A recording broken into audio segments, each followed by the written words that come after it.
Daniel, la baisse dans les données de contamination se poursuit et elle est de plus en plus encourageante.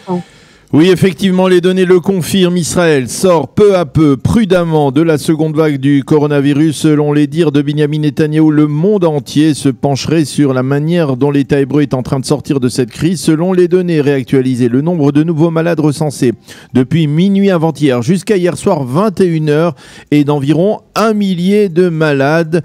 Le taux de tests positifs est également en baisse constante. Il est passé en un peu plus de 2 semaines de confinement de 15% à 4% à peine. Le nombre de malades graves est de 742 et il est revenu au niveau d'il y a 18 jours très exactement. Le cabinet restreint pour la lutte contre le coronavirus a validé hier soir une première série de mesures d'allègement qui entreront en vigueur dimanche. Il s'agit de la réouverture des crèches, des classes de maternelle, des petits commerces sans réception de public, des parcs nationaux, des plages, des services de take-away dans les restaurants et l'annulation également de la restriction des 1000 mètres à ne pas dépasser autour de son domicile, ce qui devrait permettre aux familles qui ne se sont pas vues depuis 4 semaines de se retrouver. Également aux manifestants qui jusqu'à présent manifestaient dans divers points à travers le pays, de se retrouver probablement dès samedi soir, peut-être dès samedi soir, près de la rue Balfour de la résidence du Premier ministre au cœur de Jérusalem. Il a été également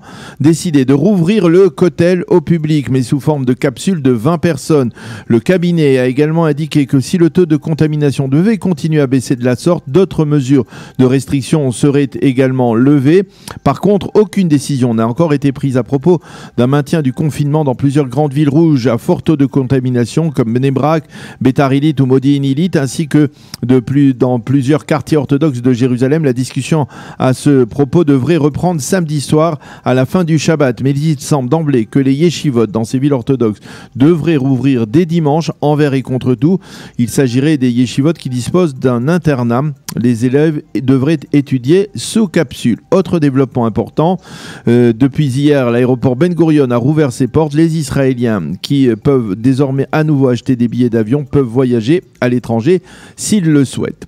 Le conseiller juridique du gouvernement, Avichai Mendelblit, a annoncé qu'il n'avait pas l'intention d'ouvrir une enquête pénale contre le Premier ministre, ni dans le dossier des sous-marins allemands, le fameux dossier 3000, ni dans le dossier des actions en bourse de Binyamin Netanyahou. Mendelblit a ainsi répondu à ceux qui, ces derniers jours, ont réclamé à grand renfort médiatique l'ouverture d'une enquête contre le Premier ministre dans le dossier des sous-marins. Il faut souligner que c'est également l'avis du parquet et de la police. Plusieurs centaines de personnes ont manifesté hier soir à Tel Aviv contre Binyamin Netanyahou, entre autres en réclamant l'ouverture d'une commission d'enquête justement dans le dossier des sous-marins allemands. La police a déclaré cette manifestation illégale. Elle a souligné qu'une partie des manifestants n'ont pas respecté les restrictions de distanciation sociale et ne portaient pas de masque également. La Knesset a voté à une forte majorité de 80 voix pour et 13 voix contre en faveur de l'accord de normalisation avec les Émirats arabes unis signé le mois dernier à Washington. Les 13 opposants sont tous des députés de la liste arabe unifiée. Dans son intervention, M. Netanyahou a émis l'espoir que dans un avenir proche, la Knesset aura d'autres occasions de valider des accords de paix avec d'autres pays arabes. Il a également affirmé que les pourparlers entre Israël et le Liban mèneront peut-être aussi, a-t-il dit, à un accord de paix.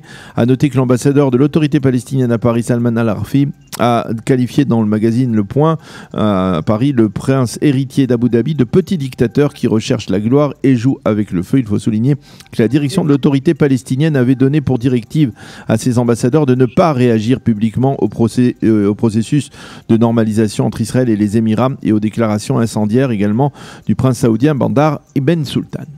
Et puis Daniel, nous terminerons ce premier journal par les cérémonies à la mémoire d'Yitzhak Rabin. Oui, il s'agit des fameuses cérémonies du souvenir marquant le 25e anniversaire cette année de l'assassinat du Premier ministre, des cérémonies qui doivent se tenir dans 2 semaines. Mais pour la première fois, en raison de l'épidémie du coronavirus, le grand rassemblement sur la place Rabin n'aura pas lieu. Il sera remplacé donc par plusieurs cérémonies qui se dérouleront en Zoom. La famille Rabin a d'ores et déjà invité le public à participer à l'ensemble de ces cérémonie de commémoration. La météo pour terminer, il va faire de plus en plus chaud au cours des prochains jours. Pour l'instant, le temps est relativement clément. Il fera 26 degrés aujourd'hui à Jérusalem, 28 à Tel Aviv et 33 degrés à Eilat. C'est la fin de ce premier journal d'information.